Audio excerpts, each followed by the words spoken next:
Hi everyone, welcome to my channel. ಹೇಗಿದ್ದೀರಾ ಎಲ್ಲರೂ? ಈ ವಿಡಿಯೋದಲ್ಲಿ ನಾನು ಹುರುಳಿ ಕಾಳನ್ನು ಯೂಸ್ ಮಾಡಿಕೊಂಡು ಬಸ್ ಸಾಂಬಾರ್ ಯಾವ ರೀತಿ ಮಾಡೋದು ಅಂತ ನಿಮ್ಮ ಜೊತೆ ಶೇರ್ ಮಾಡ್ಕೋತಾ ಇದ್ದೀನಿ. ಈ ಸಾಂಬಾರಂತೂ ತುಂಬಾ ಟೇಸ್ಟಿಯಾಗಿರುತ್ತೆ ಫ್ರೆಂಡ್ಸ್. ಮುದ್ದೆಗಂತೂ ಬೆಸ್ಟ್ ಕಾಂಬಿನೇಷನ್ ಅಂತಲೇ ಹೇಳ್ಬೋದು. ನೀವು ಒಮ್ಮೆ ನಾನು ತೋರಿಸೋ ಅಂಥ ವಿಧಾನದಲ್ಲಿ ಟ್ರೈ ಮಾಡಿ ನೋಡಿ ನಾನಿಲ್ಲಿ ತಗೊಂಡಿರೋ ಅಂಥ ಹುರುಳಿ ಕಾಳನ್ನೆಲ್ಲ ನೀಟಾಗಿ 2-3 ಬಾರಿ ತೊಳೆದು ಅದನ್ನು ಇವಾಗ ಅದಕ್ಕೆ ಬೇಕಾದಷ್ಟು ನೀರನ್ನು ಸೇರಿಸ್ಕೋತಾ ಇದ್ದೀನಿ. ನಾನಿಲ್ಲಿ ಬಿಸಿ ನೀರನ್ನೇ ಸೇರಿಸ್ಕೋತಾ ಇದ್ದೀನಿ. ಬಿಸಿ ನೀರನ್ನು ಹಾಕ್ಕೊಂಡು ಈ ನೀರಿಗೆ ಮತ್ತು ಈ ಹುರುಳಿ ಕಾಳಿಗೆ ಎಷ್ಟು ಬೇಕೋ ಅಷ್ಟು ಉಪ್ಪನ್ನು ಸೇರಿಸ್ಕೊಂಡು ನೀವು ಕುಕ್ಕರ್ ಲಿಡ್ನ ಕ್ಲೋಸ್ ಮಾಡಿಕೊಂಡು 5-6 ವಿಷಲ್ ತಗೋಬೇಕಾಗುತ್ತೆ. ನೋಡಿ, ಇವಾಗ ಕುಕ್ಕರ್ ಲಿಡ್ನ ಕ್ಲೋಸ್ ಮಾಡಿ ನಾನು ಅದನ್ನು ವಿಸಲ್ ಆಗೋದಕ್ಕೆ ಇಟ್ಟು ನಾನಿಲ್ಲಿ ಮಸಾಲೆ ರುಬ್ಕೊಳ್ಳೋದಕ್ಕೆ ಸ್ವಲ್ಪ ಡ್ರೈ ರೋಸ್ಟ್ನ ಮಾಡ್ಕೊಳ್ಳೋಣ ಬನ್ನಿ. ಒಂದು ಬಾಣಲಿಗೆ ನಾನು 1 ಸ್ಪೂನಷ್ಟು ಜೀರಿಗೆ, ಅರ್ಧ ಸ್ಪೂನಷ್ಟು ಕಾಳು ಮೆಣಸನ್ನು ಹಾಕ್ಕೊಂಡಿದ್ದೀನಿ. ಇದನ್ನೆಲ್ಲ ನೀವು ಡ್ರೈ ರೋಸ್ಟ್ನೇ ಮಾಡ್ಕೋಬೇಕಾಗುತ್ತೆ. ಯಾವುದೇ ರೀತಿಯಾಗಿ ಆಯಿಲ್ನ ಯೂಸ್ ಮಾಡೋದಕ್ಕೆ ಹೋಗಬೇಡಿ ಫ್ರೆಂಡ್ಸ್, ಟೇಸ್ಟು ಚೇಂಜ್ ಆಗೋಗ್ಬಿಡುತ್ತೆ. ಈ ಥರ ಡ್ರೈ ರೋಸ್ಟ್ ಮಾಡಿಕೊಂಡ್ರೆ ತುಂಬಾ ಚೆನ್ನಾಗಿರುತ್ತೆ ಈ ಬಸ್ ಸಾಂಬಾರು.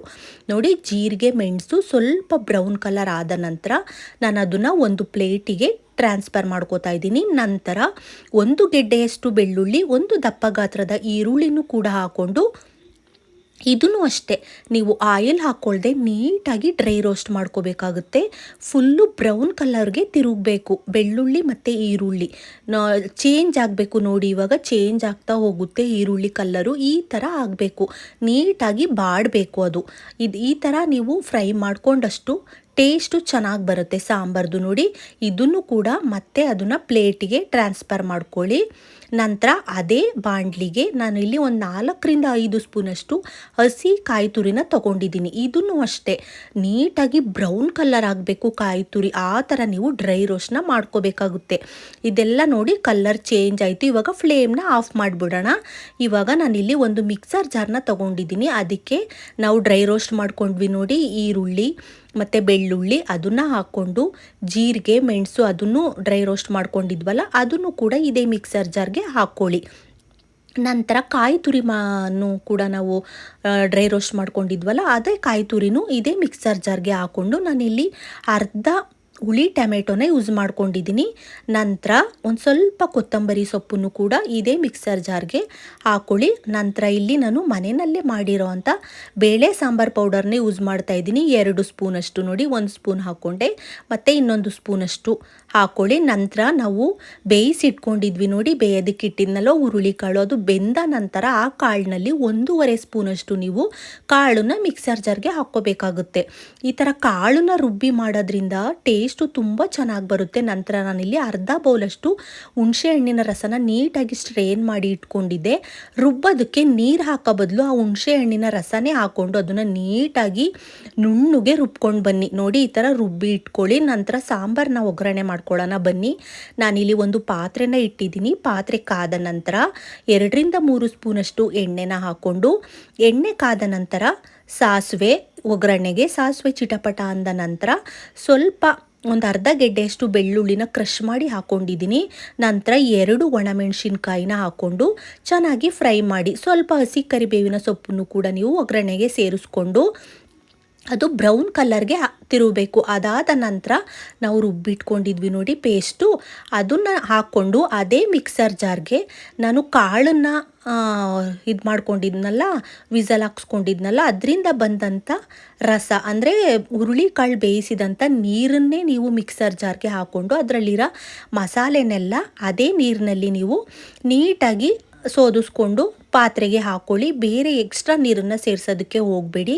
ಹುರುಳಿ ಕಾಳು ಬೇಯಿಸಿರೋ ಅಂಥ ನೀರೇ ಸಾಕಾಗುತ್ತೆ. ನೋಡಿ, ಇವಾಗ ಅದರಲ್ಲಿ ಬಂದಂಥ ನೀರನ್ನೆಲ್ಲ ಚೆನ್ನಾಗಿ ಮಿಕ್ಸರ್ ಜಾರ್ನಲ್ಲಿರೋ ಮಸಾಲೆನೆಲ್ಲ ಹಾಕ್ಕೊಂಡು ನೀಟಾಗಿ ಒಂದು ಕನ್ಸಿಸ್ಟೆನ್ಸಿನ ಸೆಟ್ ಮಾಡ್ಕೊಳ್ಳಿ. ಆಲ್ರೆಡಿ ಉಪ್ಪನ್ನ ನಾವು ಸೇರಿಸಿದ್ದೀವಿ ಇದು ಹುರುಳಿ ಕಾಳನ್ನ ಬೇಯಿಸೋದಕ್ಕೆ.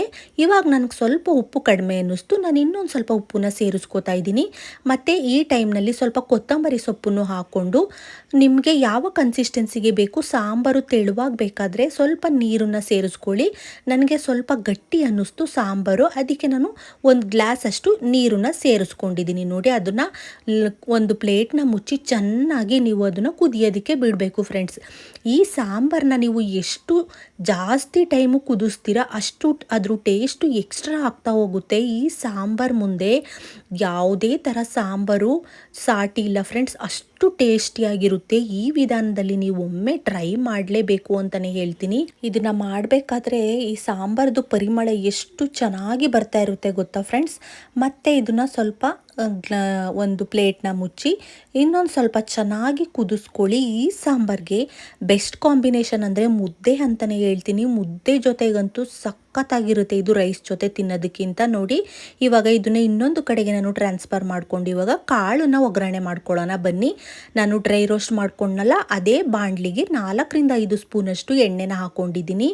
ನಂತರ ಒಗ್ಗರಣೆಗೆ 1 ಸ್ಪೂನಷ್ಟು ಸಾಸಿವೆ ಮತ್ತು 2 ಹಸಿರು ಮೆಣಸಿನಕಾಯಿ, 2 ದಪ್ಪ ಗಾತ್ರದ ಈರುಳ್ಳಿ, ಸ್ವಲ್ಪ ಕರಿಬೇವಿನ ಸೊಪ್ಪನ್ನ ತಗೊಂಡಿದ್ದೀನಿ. ಈ ಕಾಳು ಒಗ್ಗರಣೆಗೆ ನೀವು ಈರುಳ್ಳಿನ ಎಷ್ಟು ಜಾಸ್ತಿ ಹಾಕ್ತೀರಾ ಅಷ್ಟು ಇದ್ರದ್ದು ಟೇಸ್ಟು ಸಖತ್ತಾಗಿ ಬರುತ್ತೆ ಅಂತಲೇ ಹೇಳ್ಬೋದು.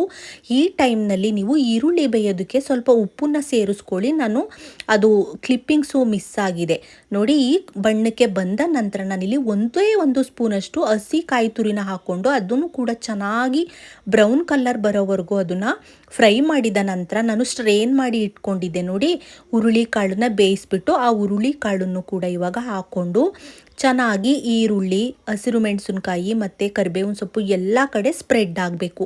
ಹೈ ಫ್ಲೇಮ್ನಲ್ಲಿ ಇಟ್ಕೊಂಡು 1-2 ನಿಮಿಷ ಈ ಥರ ಚೆನ್ನಾಗಿ ಫ್ರೈ ಮಾಡಿದ ನಂತರ ನಾನಿಲ್ಲಿ ಒಂದು ಬೌಲಿಗೆ ಸ್ವಲ್ಪ ಕಾಳನ್ನು ಎಕ್ಸ್ಟ್ರಾ ಎತ್ತಿಟ್ಕೋತಾ ಇದ್ದೀನಿ. ಯಾಕೆ ಅಂದರೆ ನನ್ನ ಹಸ್ಬೆಂಡ್ಗೆ ಜಾಸ್ತಿ ಕಾಯಿ ತುರಿನ ಹಾಕಿದ್ರೆ ಇಷ್ಟ ಆಗಲ್ಲ, ಅದರಿಂದ ಅವ್ರಿಗೆ ಬೇಕಾದಷ್ಟನ್ನು ನಾನು ಎತ್ತಿಟ್ಕೊಂಡು ಇವಾಗ ಉಳಿದಂಥ ಕಾಳಿಗೆ ನಾನು ಒಂದು ಅರ್ಧ ಹೋಳಷ್ಟು ಪೂರ್ತಿಯಾಗಿ ಹಸಿ ಕಾಯಿ ತುರಿನ ಹಾಕ್ಕೋತಾ ಇದ್ದೀನಿ.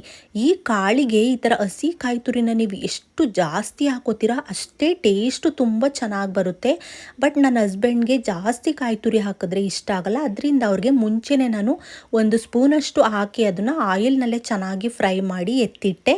ನಂತರ ಇದು ನಮಗೆ ನಾನು ಮಾಡ್ಕೊಂಡಂಥದ್ದು ನೋಡಿ ಓವರಾಲ್ ಆಗಿ ರೆಡಿನೇ ಆಗೋಯ್ತು ನಮ್ಮ ಒಗ್ಗರಣೆ ಕಾಳು. ಇದಂತೂ ಸಖತ್ತಾಗಿರುತ್ತೆ ಫ್ರೆಂಡ್ಸ್. ನೋಡಿ ಈ ಕಡೆ ಸಾಂಬಾರು ಕೂಡ ಚೆನ್ನಾಗಿ ಕುದ್ದು ಅದರದ್ದು ಕ್ವಾಂಟಿಟಿ ಕಡಿಮೆ ಆಗಿದೆ, ಇದು ರೆಡಿನೇ ಆಗೋಯ್ತು. ಓವರಾಲ್ ಆಗಿ ನಮ್ಮದು ಇವತ್ತು ಊಟದಲ್ಲಿ ನೋಡಿ ನಾನು ಇದಕ್ಕೆ ಮುದ್ದೆನ ಮಾಡ್ಕೊಂಡಿದ್ದೆ. ಮುದ್ದೆ ಜೊತೆ ಅಂತೂ ಸಖತ್ತಾಗಿರುತ್ತೆ ಫ್ರೆಂಡ್ಸ್.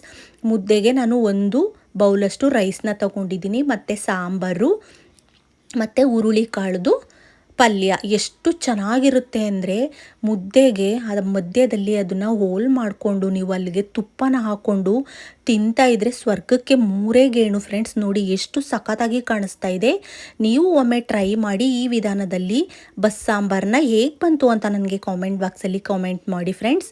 ಈ ವಿಡಿಯೋ ನಿಮಗೆ ಇಷ್ಟ ಆದರೆ ದಯವಿಟ್ಟು ಒಂದು ಲೈಕ್ ಮಾಡಿ, ಶೇರ್ ಮಾಡಿ, ಸಬ್ಸ್ಕ್ರೈಬ್ ಮಾಡಿ. ಇನ್ನಷ್ಟು ವಿಡಿಯೋಗಳಿಗಾಗಿ ನನ್ನ ಚಾನಲ್ನ ಹೀಗೆ ನೋಡ್ತಾ ಇರಿ, ಸಪೋರ್ಟ್ ಮಾಡ್ತಾ ಇರಿ. ಮುಂದಿನ ವಿಡಿಯೋದಲ್ಲಿ ಸಿಗೋಣ friends. Thank you for watching. Bye bye.